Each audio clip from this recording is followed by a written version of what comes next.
बाकी मिठाई कहाँ है भाई? ठीक है सर, सफर करते हैं।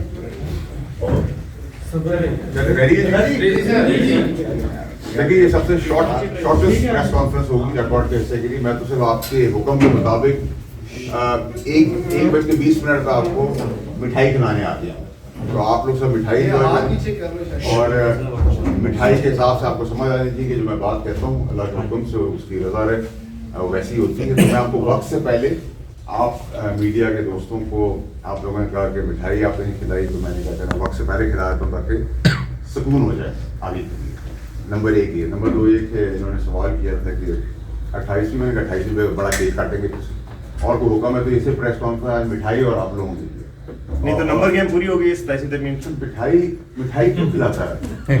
आप लोग क्यों नहीं समझ आए? बात हो चुकी है भाई, अगली बात है। फैसल बैठा था, फिर इस एक्सरसाइज का क्या फायदा जब सारे नंबर गेम पूरे सब कुछ पूरे? तो जमहूरियत का हौसला नहीं आपने देखना, जमहूरियत का हौसला नहीं देखना आपने, जमहूरियत का हौसला भी पूरा कर रहे हैं। अच्छा मौलाना साहब, इससे आवाम को क्या फैसल मौलाना साहब पे आप ये बेहतर समझते हैं कि जमहूरी मुल्क में किस तरह हम डिटाई के साथ ये कह रहे हैं कि हम जमहूरी प्रोसेसों ने पूरा होने से पहले ही तरमीम मुकम्मल हो चुकी है, तो क्या एक जमहूरी मुल्क ये बेहतर है? ये तरीका कहते हैं डेमोक्रेटिक कॉन्फिडेंस।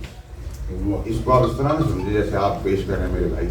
हम तो आपकी क्योंकि बहुत दिल जान से मैं तो इज्जत करता हूँ आप लोगों हमेशा से, तो मैं आप क्योंकि आप लोगों ने फरमाइश की थी तो मैंने कहा उसको पक्का ठप्पा लगा दूंगा कि आप सुकून में आ जाए, शाम तक आप लोगों को परेशानी ना हो। मौलाना साहब भी बोल रहे हैं और आपका अगला हुक्म होगा वो पूरे हो रहे हैं। आपको मुबारक हो जो आपने अल्फाज कहे थे पूरे हो रहे हैं, लेकिन आप सीनियर पार्लियामेंटेरियन आप हो गए हैं। मेरे भी हुए नहीं है, उम्र मेरी खराब ना कीजिएगा। अच्छा, इस पार्लियामेंट में और रबर स्टैम्प में फर्क क्या है? मैं आपको बताता हूं, रबर स्टैम्प के अंदर आपको इंक पैड पीछे कर मोबाइल फर्क मैंने आपको बता दिया, इंक पैड नहीं। ठीक है, दूसरा ये कि देखिए पार्लियामेंटेरियन का काम मुल्क की फायदे के लिए जो जरूरत होगी आगे भी होती रहेगी, और मजीद ये कि आप लोग मिठाई इंजॉय करें और कोई और आप लोग सर इस तरमीम से आवाम को क्या फायदा होगा? इस तरमीम से देखिए मैं बताता हूँ, देखिए इस तरमीम के अंदर अवाम के बहुत सारे फायदे खेले हैं। वो किस किस्म के जैसे इंसाफ है उसकी तेज़ फरहमी हो। मैं मुंतखब हूँ कराची से, मेरी ख्वाहिश है कि सारे सेशन कराची में, लेकिन नौकरी और नखरा नहीं, नौकरी के साथ नखरा नहीं करेगा तो मुझे इस्लामाबाद ट्रांसफर कर दिया। इस तरह जिसकी उस वक्त उस मेयार में ज़रूरत होगी वो उस तरह कर दिया जाएगा। नंबर एक। नंबर दो, कॉन्स्टिट्यूशनल कोर्ट्स की ज़रूरत थी, पिछली बार ज़रूरत थी, अगली बार होनी थी, हो गई इस बार।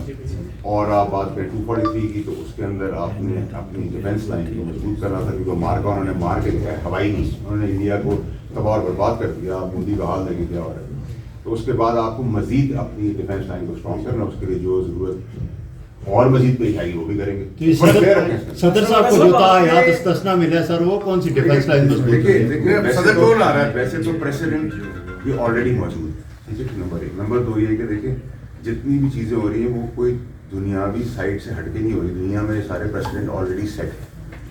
तो मुझे नहीं समझ आ रहा। हाँ, मैं शहबाज शरीफ साहब को ज़रूर अप्रिशिएट करूँगा कि उन्होंने एक बहुत अच्छा इक़दाम और ऐसा इक़दाम किया, उसको ना एक्सेप्ट। ये जो तरमीम आई है सदर के इस्तिस्ना के हवाले से, आप चूंकि दूर अंदेश सियासतदान है, ये इस प्रेसिडेंट के लिए है कि आने वाले के लिए? जो चीज़ इसके लिए होगी वो आगे वालों के लिए भी होगी। सिर्फ इतना बताइएगा कि इस तरमीम में जो आप मिठाई खिला रहे हैं वो तरमीम की किस आर्टिकल की वजह से ज्यादा आप खुश है, वो जरूर बताइएगा। अगर आप मुझे शिक की बात करते तो मैं तक घुमा देता, तो इसका मतलब है कि मैं 27वीं की आपको से मिठाई खिला रहा हूँ। आप 27वीं की मिठाई खाएं, 28वीं की तैयारी करें। अगला हफ्ता जो है आप लोग इसको डिस्कस करना है और उसके बाद फिर कुछ अगले हफ्ते के लिए आप के हवाले से जितने भी दावे किए 26वीं से लेके 27वीं तक सारे तमाम आपके दावे जो है सच्चे साबित हुए, लेकिन अरशद शरीफ साहब के हवाले से आपने दावे किए हकाइक दूंगा, सच बताऊंगा, वो झूठे साबित हुए। आपने आवाम की भलाई के हवाले से दावे किए कि उनकी महंगाई कम हो जाएगी, भला हो जाएगा, वो भी नहीं हुआ। इंसाफ भी नहीं मिल रहा उनको अभी तक सर, फरमात की तादाद बढ़ गई थोड़ी हूँ भाई। मैंने आपको अरशद शरीफ मरहूम शहीद कहा था, वो आप देखेंगे इंशाल्लाह। और मन कब देखेंगे सर? भुट्टो साहब की गलत फांसी को साबित करने 45 साल हो गए थे, اس کو 45 سال نہیں لگی، شہید کا ہنر تو دوستی ہمارا ڈونٹ ورری، اس کا ہمارا یہ فریضہ بھی ہے ایز انسان.